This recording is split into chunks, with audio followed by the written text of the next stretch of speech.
नमस्कार, स्वागत है आपका। मैं हूं अभिषेक शुक्ल। अफसरनामा में आज हमारे साथ एक ऐसी हस्ती है जो कि बेहद ही खूबसूरत जगह से आते हैं, वहां पर उनकी पैदाइश है। हालांकि अभी वो छत्तीसगढ़ कैडर में है, आईएफएस है, और जिस भी डिपार्टमेंट में रहे हैं उस डिपार्टमेंट में एक नया कीर्तिमान स्थापित किया है, बहुत सारे नए इनोवेशन किए हैं। पर्सनैलिटी की बात की जाए तो किसी फिल्मी हीरो की तरह उनकी पर्सनैलिटी है। मुलाकात करते हैं आईएफएस अफसर विवेक आचार्य जी से। नमस्कार सर, बहुत बहुत स्वागत है आपका। विवेक जी, सबसे पहले मैं आपके कामकाज पे आऊँ या छत्तीसगढ़ में क्या कुछ हुआ जानूँ, उससे पहले उस खूबसूरत वादियों के बारे में जानना चाहूँगा जहाँ से आप आते हैं, जहाँ आपकी पैदाइश है। अभिषेक जी, मेरी पैदाइश जो है वो हिमाचल से है, और हिमाचल का एक बहुत ही खूबसूरत सा और एक छोटा टाउन है पालमपुर, जो कि वीरों की भूमि भी है। पहला परमवीर चक्र मेजर सोमनाथ, उसके बाद कारगिल के परमवीर चक्र जो है विक्रम बत्रा, पहले कारगिल वॉरियर सौरभ कालिया, और ये जो दोनों विभूतियां हैं ये मेरी सीनियर्स भी रही हैं स्कूल में। मैं डीएवी पब्लिक स्कूल पालमपुर से पढ़ा हूँ और ये मेरे सीनियर्स थे वहाँ पे, और हमने बचपन में इकट्ठा खेला भी है। साथ ही साथ महावीर चक्र जो मेरे रिलेटिव भी है, ब्रिगेडियर एएन शर्मा, और उसके बाद अशोक चक्र सुधीर वालिया, मेजर सुधीर वालिया जो है वो सभी पालमपुर से हैं। तो मैं उस वीरों की भूमि से हूँ जहाँ पे ये सब वीर भी पैदा हुए हैं।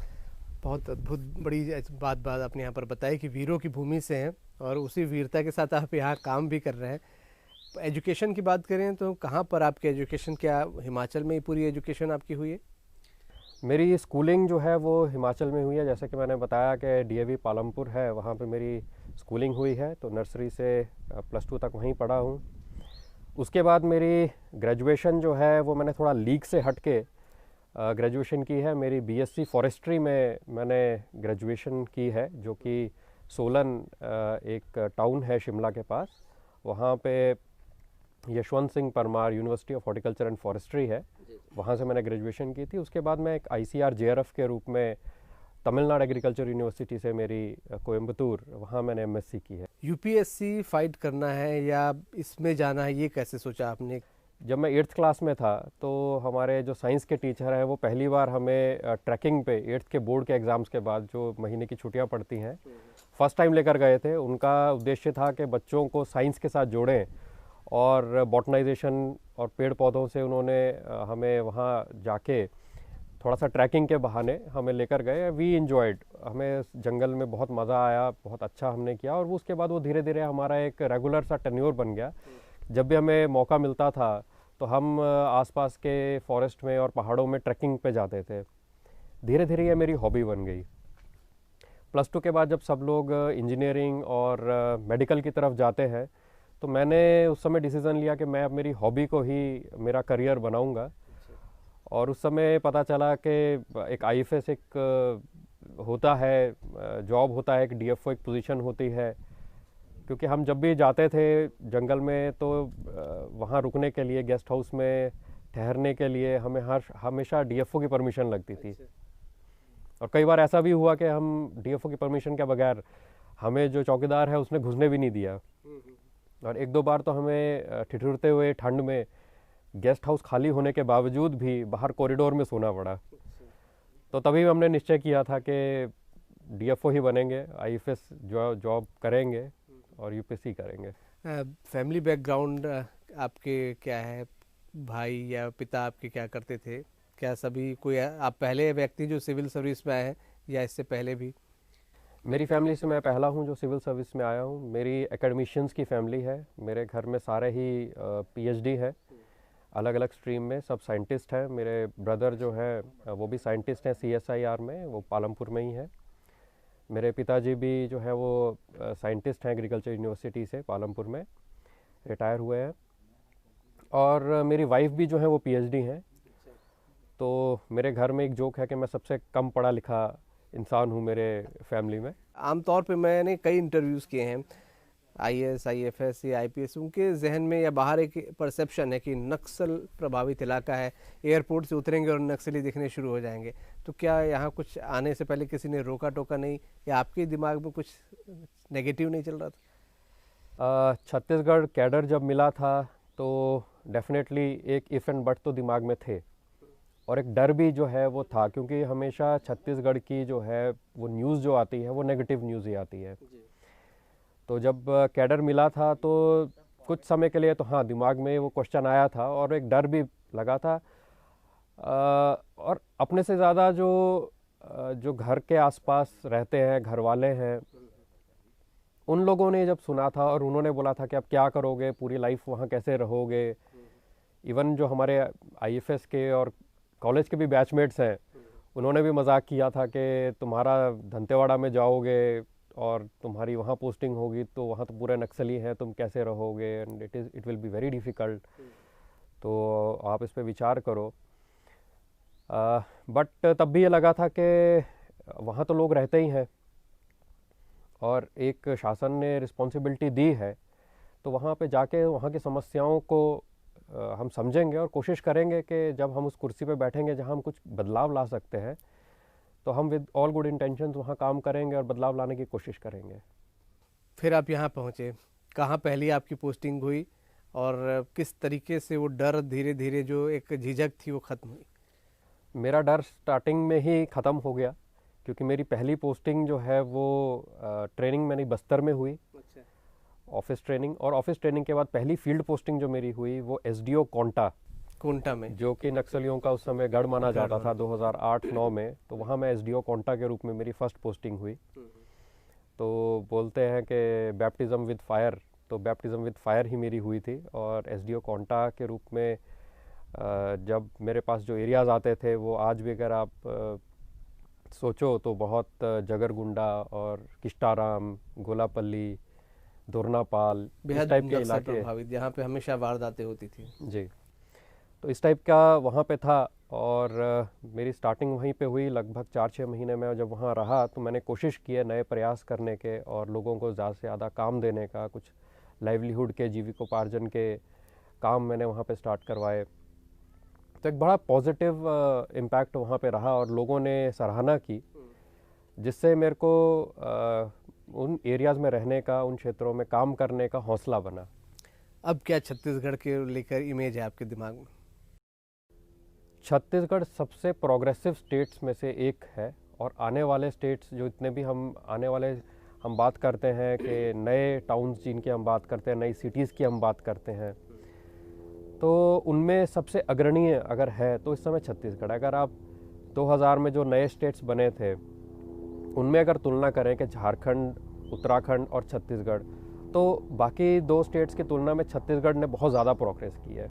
छत्तीसगढ़ में और कहाँ कहाँ पोस्टिंग रही? कोई करियर में आपका ऐसा कोई चैलेंजिंग मोमेंट है कि आपको बड़ा या तो यादगार रहा हो या थोड़ी डर रही हो, लगा हो, या आप चैलेंज फील किया हो आपने? दंतेवाड़ा में सुकमा का जब मैं एसडीओ था वहाँ पे, तो आपको याद होगा 6 अप्रैल की वो एक ताड़मेटला की घटना जो हुई थी, वो मेरे ही जुरिस्डिक्शन में उस समय हुई थी। और इनफैक्ट 6 अप्रैल 2010 को ताड़मेटला के आसपास ही एक गांव है जहां पे हमें तेंदुपत्ता बोनस वितरण का कार्यक्रम रखा गया था, और उस दिन मैं भी वहीं जा रहा था। तो वो एक अनफॉर्चुनेट घटना है जिसने अंडर से जो है बिल्कुल रूह कपा दी थी, क्योंकि उसमें हमारे 76 जवान शहीद हुए थे। बिल्कुल। और वो क्योंकि बिल्कुल सामने से वो देखा हुआ है, तो वो एक इंसिडेंट है जो काफ़ी विचलित करता है। दूसरा, जब जवंगा का जो एजुकेशन सिटी बनी थी उस समय पुलिस थाना वहाँ पे नया बना था, इफ़ आई रिमेंबर करेक्टली वो दिसंबर 2011 की घटना है।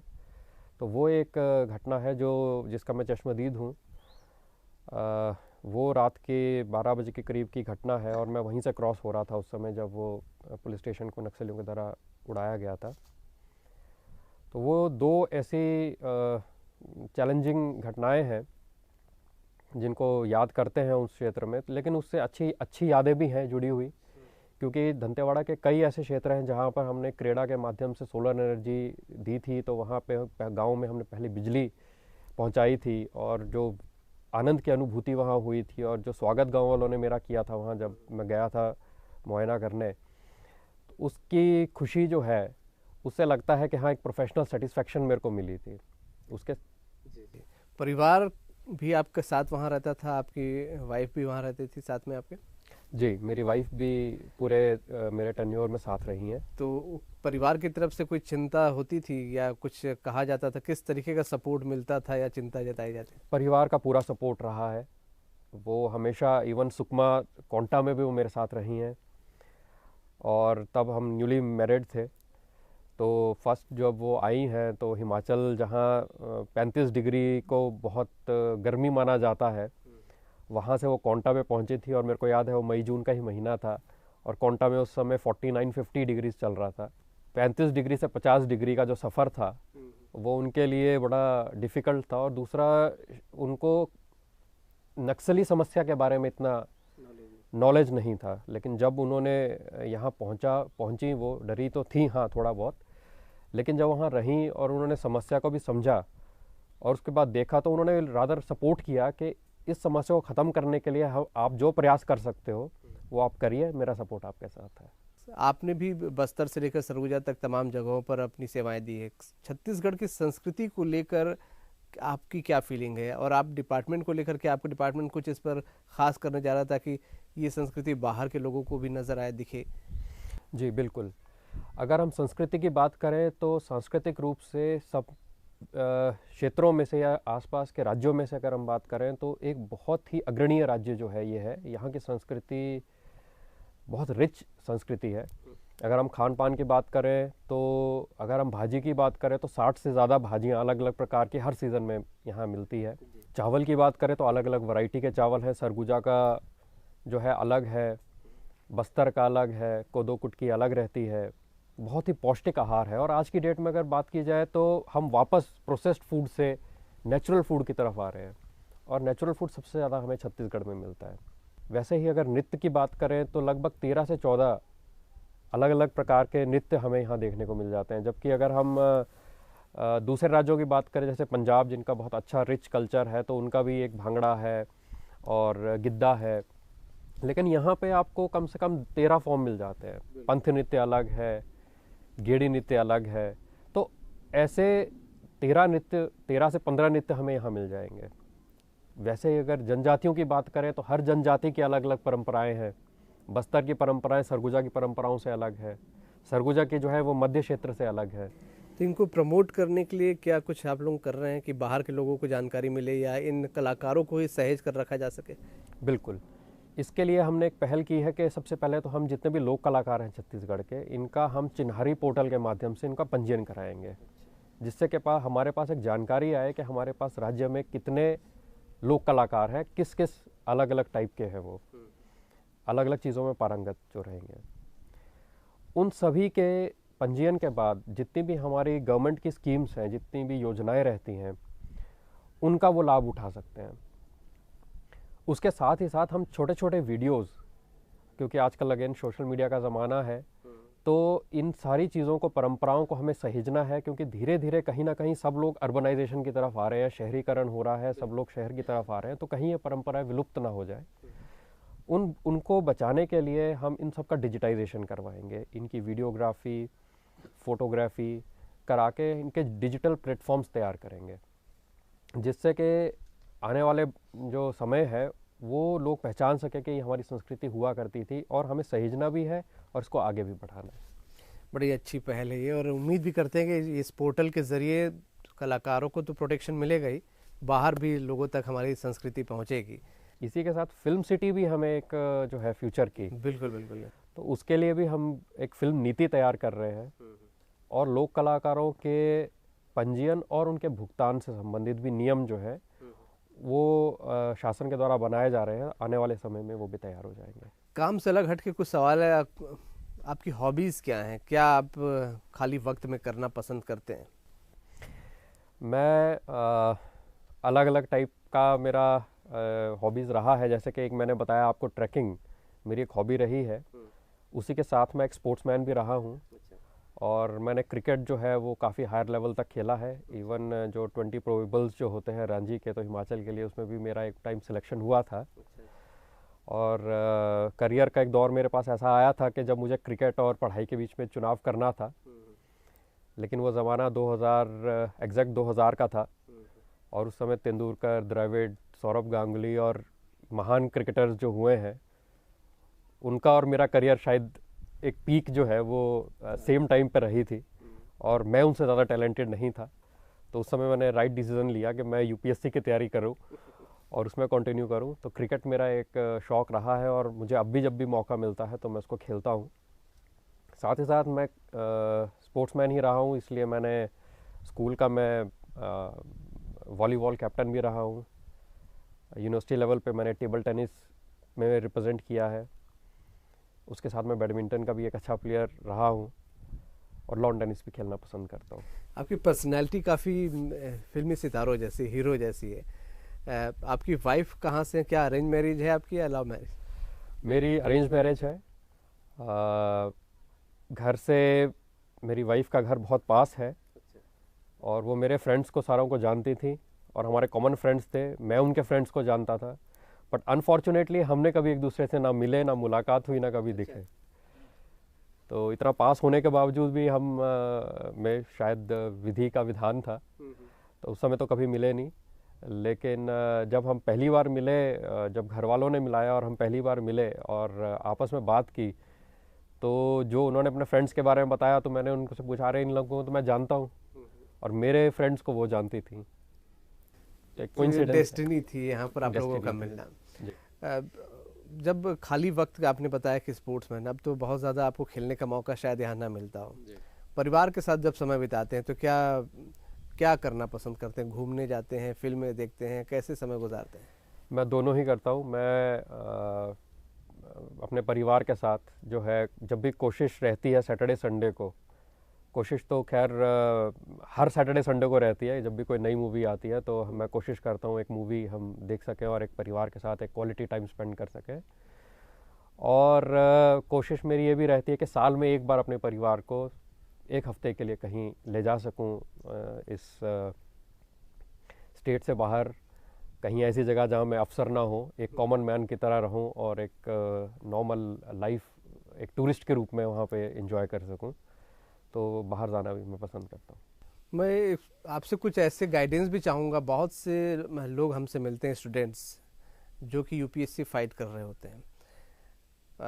मौजूदा समय में किस तरीके से उनको तैयारी करनी चाहिए? क्या कई बार एक इमेजिनेशन हो जाती है कि यूपीएससी फाइट करने और क्लियर करने वाले कुछ एक्स्ट्रा ऑर्डिनरी होते हैं, तो कुछ आप अगर उनको गाइड कर सकें। मेरी अपनी स्टोरी जो है वो स्टोरी एक बहुत स्ट्रगल की है, बहुत सेक्रीफाइस की है। और अगर बात करें तो करियर में एक ऐसा दौर भी आया था जब मेरे हाथ में कुछ भी नहीं था। मुझे आज भी अच्छे से याद है 2004 और 5 का वो साल। मैंने जब आईएफएस बनने की थी और कंडीशन मेरे फादर ने ये रखी थी कि आपको पोस्ट ग्रेजुएशन तो करनी पड़ेगी, क्योंकि घर में सब पीएचडी हैं, तो आपको कम से कम एमएससी तो करना पड़ेगा। तो मैंने एमएससी 2003 में कंप्लीट कर ली और मैं यूपीएससी की तैयारी के लिए, उस समय यूपीएससी की तैयारी मेरी हो चुकी थी और मैंने अटेम्प्ट किया था।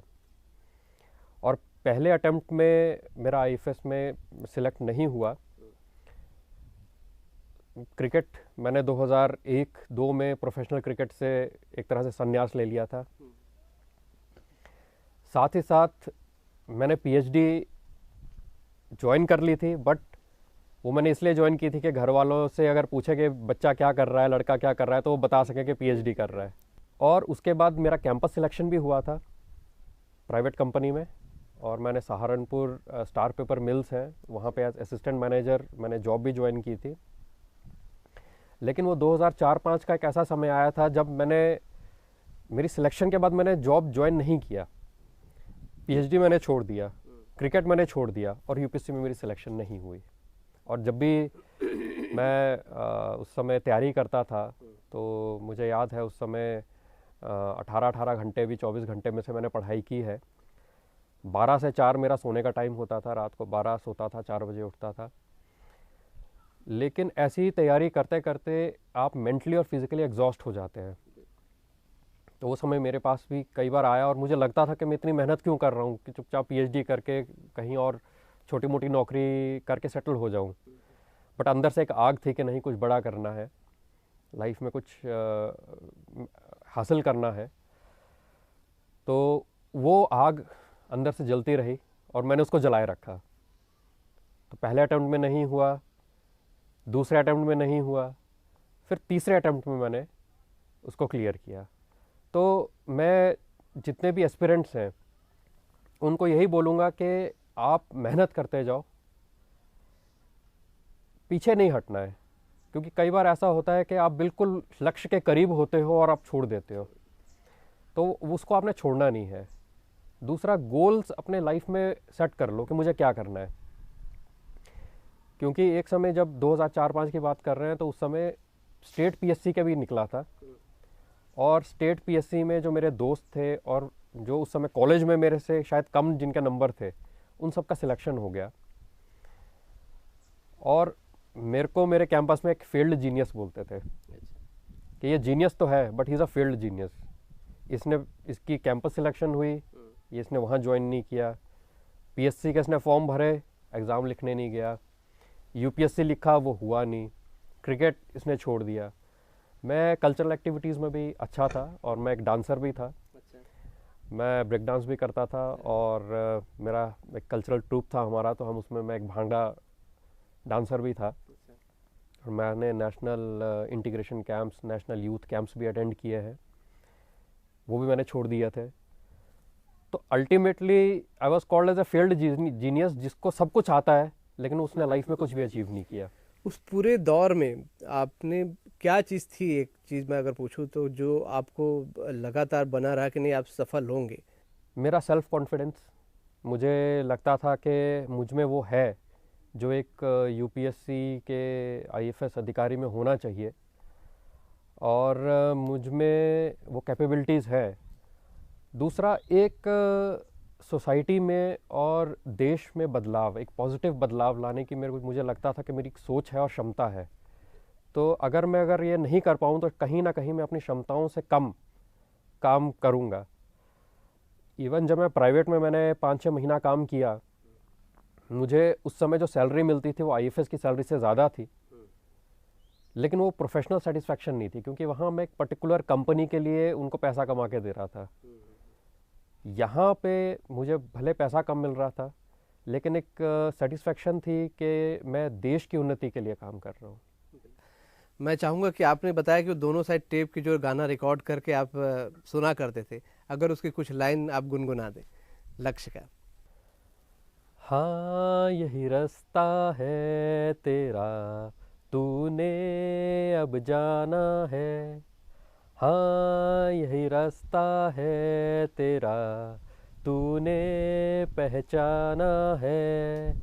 लक्ष्य तो हर हाल में पाना है। बाकी और आपने लक्ष्य को पाया भी। आगे अब जहाँ पर हैं, क्या बहुत सी उम्मीदें भी रहती हैं, बहुत से एक टारगेट भी होता है कि आगे अब ये करना है लाइफ में? क्या सोचा है आपने भविष्य के लिए कि किस तरीके से अपने करियर को या अपने आप को आगे ले जाना है? बहुत अभी आगे काम करने हैं, बहुत काम किए हैं। जैसे उज्ज्वला स्कीम जो है आज हम सब जानते हैं, उसकी प्रीकर्सर स्कीम जो है धुआं मुक्त गांव, वो एक चेंज मैंने नगरी ब्लॉक के, धमतरी ज़िले के नगरी ब्लॉक में किया था, और 10 गांवों को मैंने धुआं मुक्त किया था।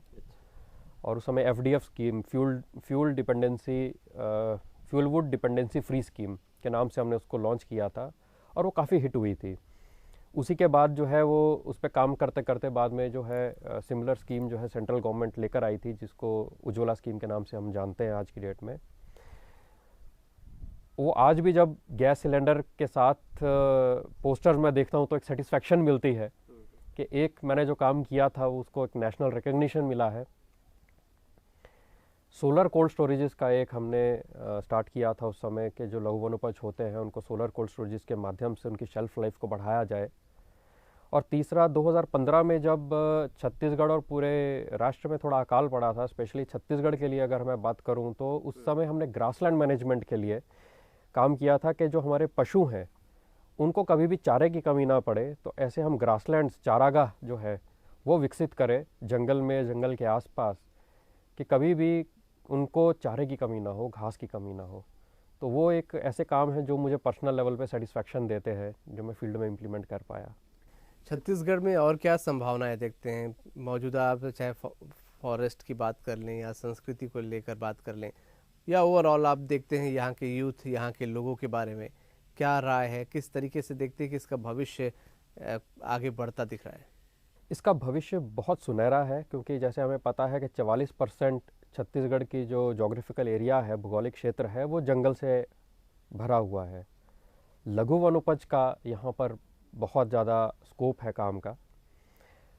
बहुत ही अभी 52 प्रजातियाँ जो है उनका न्यूनतम समर्थन मूल्य जो है वो लोगों को मिलना शुरू हो गया, ग्रामवासियों को मिलना शुरू हो गया है। लगभग 13 लाख परिवार जो है वो लघु वनोपज से जुड़े हुए हैं। उसमें तेंदुपत्ता भी आता है, साल बीज भी आता है और अन्य प्रकार के अन्य लघु वनोपज भी हैं।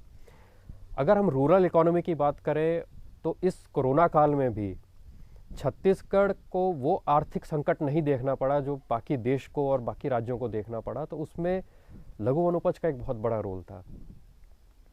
लगभग 120 करोड़ की खरीदी जो है वो लघु वनोपज संघ के द्वारा, जो वन विभाग की एक ही इकाई है, 120 करोड़ रुपया जो है उस कोरोना काल में वो लोगों के हाथ में गया था। और वो जो पुअरेस्ट ऑफ द पुअर जिनको हम बोलते हैं, जो बिल्कुल जंगल में या जंगल के आसपास रहते हैं, उन्हीं के हाथ में वो पैसा गया है, जिससे कि आर्थिक दृष्टि से उन लोगों को कोई तंगी नहीं हुई। तो ऐसे अगर हम देखा जाए तो एक बहुत बड़ा रोल अदा कर रहा है वन विभाग। संस्कृति की अगर बात करें तो छत्तीसगढ़ की संस्कृति, लोक कला जो है, इसको आगे और बढ़ाने में बहुत स्कोप रहेगा, specially with social media, mass media जो आ गया है। और आज की डेट में एथनिक और एबोरिजिनल्स के लिए जो यूनाइटेड नेशंस भी ध्यान दे रहा है, भारत शासन भी ध्यान दे रहा है, तो आने वाला समय जो है वो ट्राइबल कल्चर और जो प्रकृति से जुड़े हुए लोग हैं, और हम सभी लोग एक बार वापस जो है आर्टिफिशियल वर्ल्ड से प्राकृतिक वर्ल्ड की तरफ आ रहे हैं।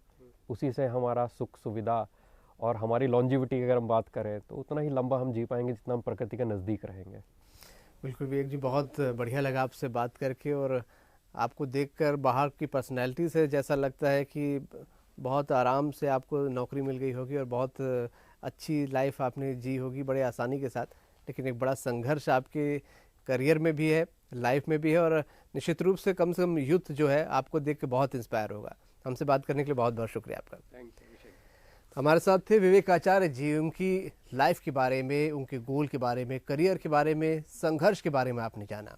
उम्मीद है आपको ये बातचीत पसंद आई होगी। अगली बार मुलाकात फिर किसी अधिकारी के साथ, तब तक दीजिए इजाज़त। नमस्कार।